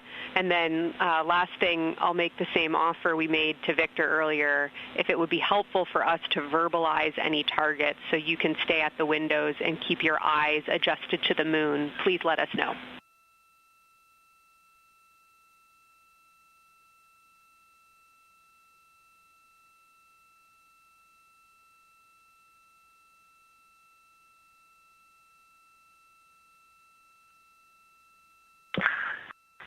If you got something you want us to look at, Kelsey, you can send it on up.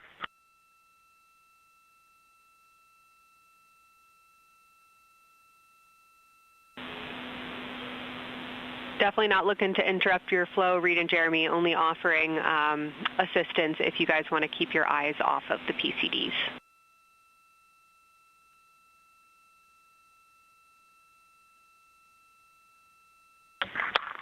what you're saying. Okay.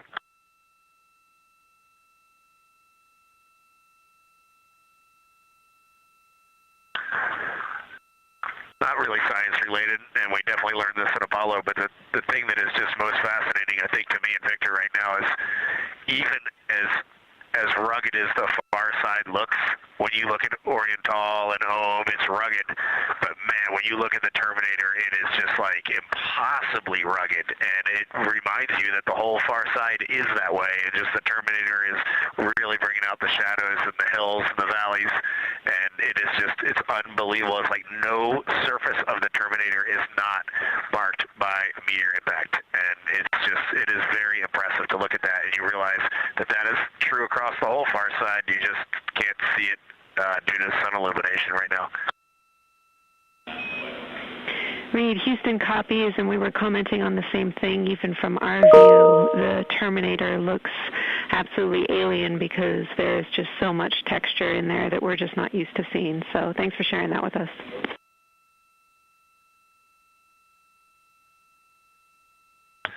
There's also, I don't know the name of it, coming out the south-southwest of Oriental, right on the southern Terminator, is just a massive crater. I don't know the name of it. Maybe you can look on the solar array wing video and tell me it's right. It's the southernmost crater you see on the Terminator right now. We're looking for you.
We're loving that picture. Thanks for showing us. And Reed, as an answer to your last question, we believe that that is Chebyshev crater.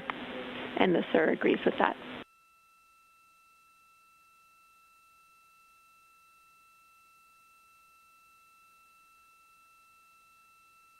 Okay, that picture I was just showing you is an 8X iPhone out the docking hatch for the high grazing angle. It's just amazing. We love it. Thank you.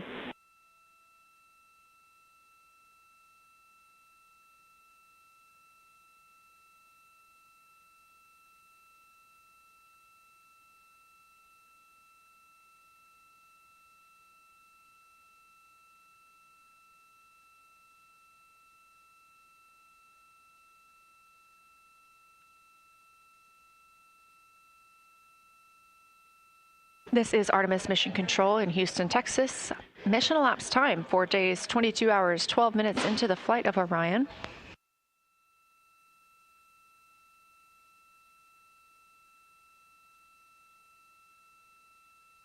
This is lunar flyby day for the crew aboard the spacecraft. Reed Wiseman, Victor Glover, Christina Cook, and Jeremy Hansen are now the farthest people to have ever traveled from Earth.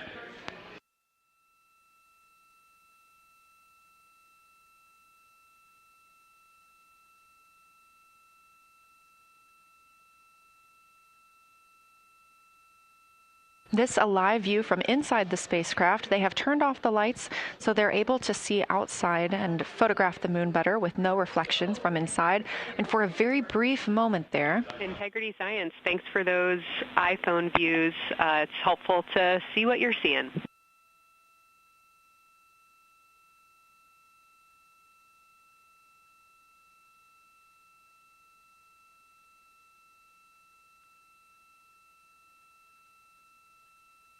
We very briefly saw NASA astronaut Reed Wiseman showing a picture he took on his phone of the moon.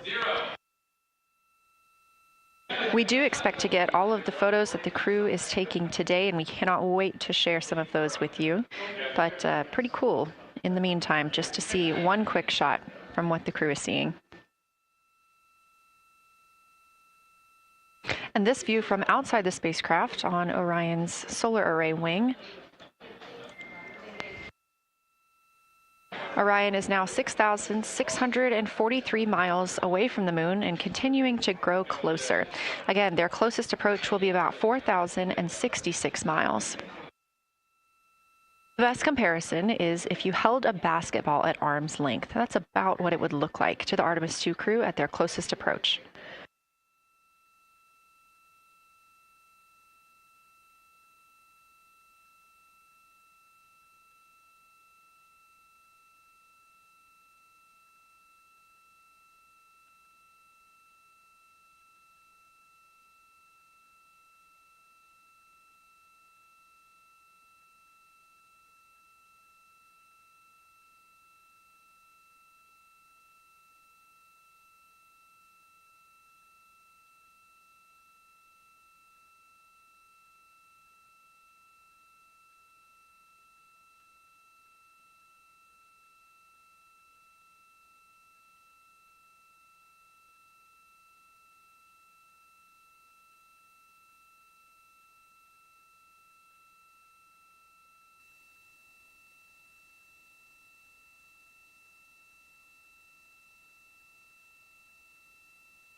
This view showing at the very top.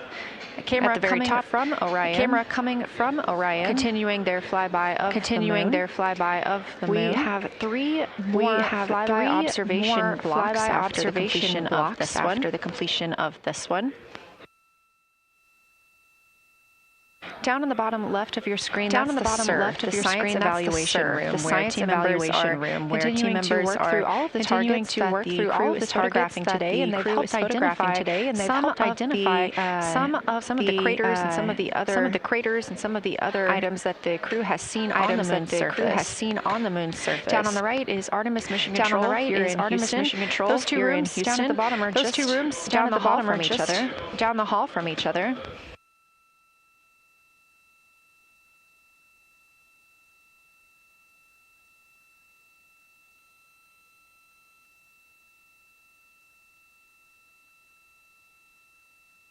And we are just a few minutes away from the next cabin and window team swap. That means Victor and Christina, who have been at the windows, will fly to the cabin, to the background essentially, and their support crew. Reed and Jeremy. Reed and Jeremy will move back up to the windows.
The crew is continuing their discussion portion of the lunar targeting package, where it says far side albedo they are looking science team looking to get a good understanding of what the crew can see on the far side at this point, and its brightness as well as any colors. We did hear earlier Canadian Space Agency astronaut Jeremy Hansen reporting that they could even see browns and even greens on the moon. I'm really looking forward to seeing those photos. And in just a couple of minutes, the teams will swap from the cabin to the window.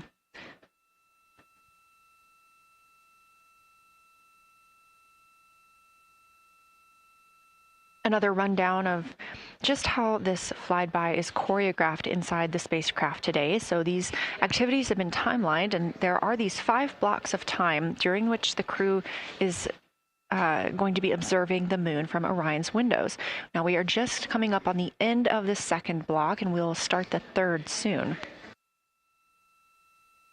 So at any time during those blocks, 2 members are at the windows working in a pair. One is taking photos from window 2 and has a blue shroud over the window to help prevent any reflections from inside the spacecraft. They are also using an 80 to 400 millimeter zoom lens. And the other astronaut on the window team will be in window 3 using their portable computing device to make annotations. Now, again, both of those crew members are making audio recordings of what they are seeing, and we are not hearing that right now. Those are going to be downlinked later to the science team, who will evaluate them and use that data to inform our understanding of the moon. Those 2 crew members at the windows swap roles. Integrity Houston, it is time for another swap between the cabin and the window teams. So we have 15 minutes of handover time, and then we will expect Jeremy and Reed at the windows and Christina and Victor at the cabin. I have no